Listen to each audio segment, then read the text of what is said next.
আমাদের জার্নিটা শুরু হয় 2018 সাল থেকে। তো প্রথম আমাদের ফ্রেন্ডশিপ ছিল, তারপরে হচ্ছে ওই একদিন হঠাৎ বলতেছে, জানিস আমি একজনকে পছন্দ করি। তো আমি বললাম আচ্ছা কে? তো বলছে আচ্ছা আমার সাথে দেখা কর, আমি তোকে বলবো। তখন আমার ফ্রেন্ড ছিলাম। পরে আমি আর ওই হচ্ছে তার আগে কখনো দেখা হয়নি, কথা হয়নি, জাস্ট মেসেঞ্জারে আমাদের কথা হয়েছে। तुमसे मिले तो कुछ गुनगुनी सी होने लगी है सर्दियाँ, तुमसे मिले तो देखो शहर में खिलने लगी है वादियाँ। আমরা তো একই সাথে একই ক্লাসে পড়ি, ব্যাচমেট।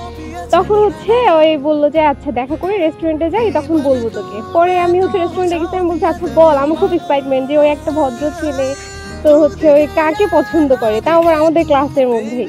তখন আমি বললাম যে আচ্ছা এখন বল যে তুই কাকে পছন্দ করিস। তখন বলতেছে আসলে ওই মেয়েটা অন্য কেউ না, ওই মেয়েটা তুই। আমি তো পুরাই শক।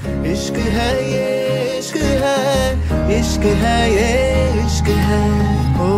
বললাম একটা ফুল নিয়ে আসিস নাই, একটা চকলেটও নাই, এমনি আমাকে প্রপোজ করে।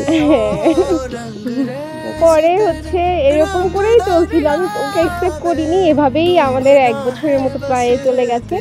তখন হচ্ছে পরের বছর 19 সালের মার্চ মাসে এসে ওই আমাকে একদম 18 তারিখে, মার্চের 18 তারিখ অনেক ঘরোয়া ভাবে বড় করে প্রপোজ করে সবার সামনে। তো তারপরেই আর কি আমি ওকে এক্সপেক্ট করি।